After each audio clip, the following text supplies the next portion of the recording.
नमस्कार, मैं हूं हनुमान गोयल और आप देख रहे हैं राज 24। आज हमारे साथ हैं नारनौल में राकेश शर्मा, जिनको भाजपा ने मीडिया पैनलिस्ट हैं और बड़ी जिम्मेदारी दे रखी है इनको हरियाणा प्रदेश की, क्योंकि अब लोकसभा का चुनाव भी नज़दीक है और इसी वर्ष विधानसभा का चुनाव भी है। राकेश जी, सबसे पहले तो ये बताइए कि जिस तरह से हरियाणा के अंदर मुख्यमंत्री बदला गया है, उससे कितना प्रभाव पड़ेगा? देखिए, भारतीय जनता पार्टी में समय समय पर नए नए कार्यकर्ताओं को नए नए दायित्व मिलते हैं। पिछले 9.5 वर्ष में हमारे प्रदेश के यशस्वी मुख्यमंत्री माननीय मनोहर लाल जी ने हरियाणा में सबका साथ, सबका विश्वास, सबका विकास, इस सोच के साथ हरियाणा एक, हरियाणवी एक के साथ हरियाणा को बढ़ाने का काम किया।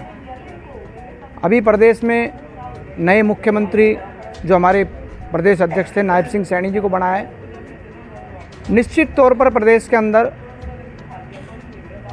उनके बनने से भाजपा को और लाभ होगा, क्योंकि पिछले 9.5 वर्षों में हरियाणा की जनता ने भाजपा हरियाणा के द्वारा बनी हुई सरकार को देखा है।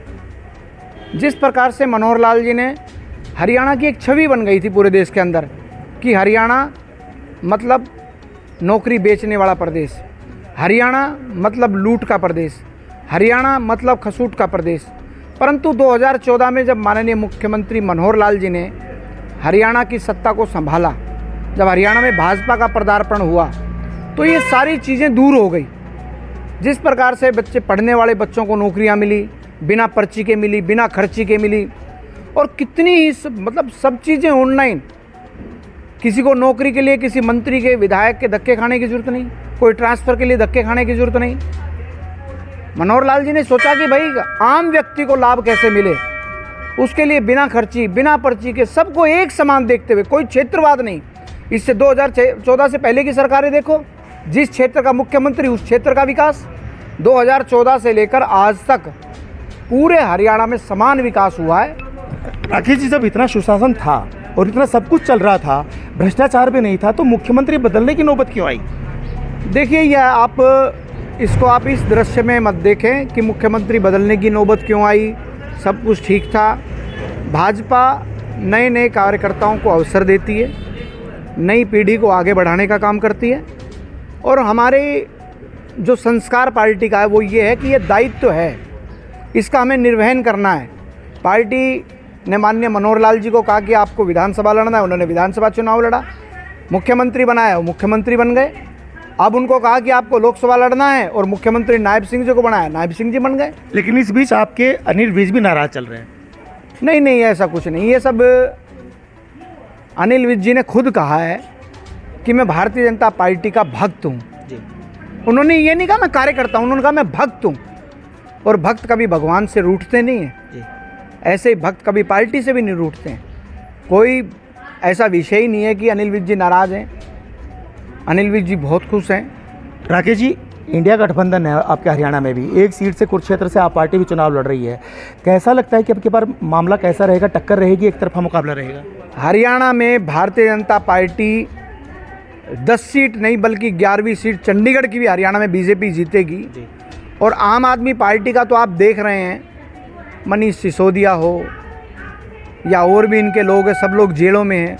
अरविंद केजरीवाल एक एक दिन गिनने लग रहा है। मतलब आपके हिसाब से वो भी जेल में जाएंगे? निश्चित तौर पर। जो भ्रष्टाचार करेगा कब तक बचेंगे वो? शराब घोटाला उन्होंने दिल्ली में किया और रोज वो नए नए प्रोपेगेंडा कर रहे हैं, उससे बच नहीं सकते वो। और हरियाणा ही नहीं, पूरे देश के अंदर जनता ने मन बना लिया है कि एनडीए को 400 के पार और भाजपा 350 प्लस, ये जनता ने मन बना लिया है। लेकिन विपक्ष आपके ऊपर, भाजपा के ऊपर आरोप लगाता है कि आपसे जो गठबंधन करता है उसको आप मक्खी की तरह से दूर फेंक देते हैं, जैसे हरियाणा में हुआ। नहीं। आपने हरियाणा में क्या देखा? हरियाणा में जो हमारा गठबंधन हुआ था वो चुनाव के बाद गठबंधन हुआ था। 2019 में सरकार बनाने का गठबंधन था, लोकसभा के लिए नहीं था। पूरी सरकार बनाने का गठबंधन था। हमने सरकार साथ चलाई। जब चुनाव नज़दीक आया, हमने लोकसभा में पार्टी ने तय किया हम 10 सीटों पर लड़ेंगे। हमने ये नहीं कहा कि हमने उनको गठबंधन से बाहर नहीं किया। हमने पार्टी ने तय किया भाई 10 सीटों पे पिछली बार लड़े, 10 सीटों पे हम लड़ेंगे। 10 सीट हमने जीती थी, ये तो स्वाभाविक सी बात है। जब हम ऑलरेडी 10 सीटों पर जीत कर आए थे हमारी पार्टी के सांसद, तो हम 10 पर ही लड़ेंगे। उन्होंने अपना तय किया कि भाई हम भी लड़ेंगे, चल लड़ेंगे। मोदी जी का नारा है अब की बार 400 पार, तो आप कह रहे हैं कि 10 की 10 सीटें लोकसभा की, 11वीं सीट चंडीगढ़ की मिला के भाजपा जीत रही है। इसी वर्ष विधानसभा का चुनाव भी होना है, क्या लगता है आपको कि भारतीय जनता पार्टी बिना गठबंधन के चुनाव लड़ेगी? 2019 में भी हमने बिना गठबंधन के चुनाव लड़ा था। जरूरत पड़ी तो फिर दोबारा? ज़रूरत पड़ी थी तो सहयोग भी लिया, परंतु अब की बार 2024 में जैसा माहौल पूरे देश में आज है, आज भी आपने देखा होगा, आप भी मीडिया से जुड़े हुए हैं, रूस के राष्ट्रपति पुतिन ने और जेलेंस्की ने, दोनों ने, जब मोदी जी ने उनसे फ़ोन पर बात की तो उन्होंने कहा कि आप जीतने के बाद हमारे यहाँ आइए। आज मोदी जी के पास कितने ही देशों से निमंत्रण है, पूरे विश्व को पता है कि मोदी जी दोबारा तीसरी बार चुन करके आ रहे हैं। और अब की बार का जो माहौल है वो अलग तरह का माहौल है। और 2024 के इस चुनाव में पूर्ण बहुमत की सरकार भारतीय जनता पार्टी की बनने जा रही है। और जैसे हम देश में 400 पार करेंगे, ऐसे हरियाणा में भी स्पष्ट बहुमत की सरकार बनेगी।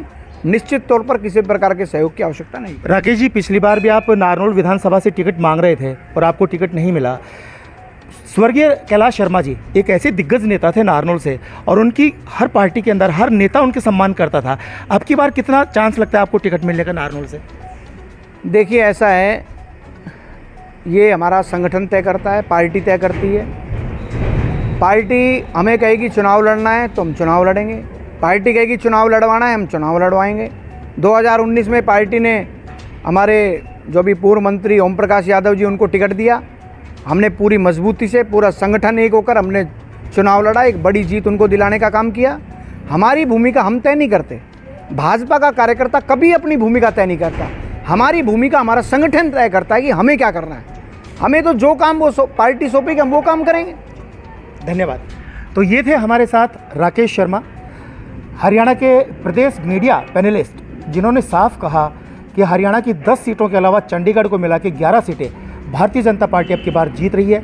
और हर कार्यकर्ता संगठन के निर्देश के अनुसार काम करता है। अगर उनको टिकट मिला तो चुनाव लड़ेंगे, अगर उनको कहा गया है कि वो किसी को चुनाव लड़ाएं तो एक सच्चे कार्यकर्ता के रूप में वो भारतीय जनता पार्टी में बने रहेंगे। देखते रहें राज 24। नमस्कार।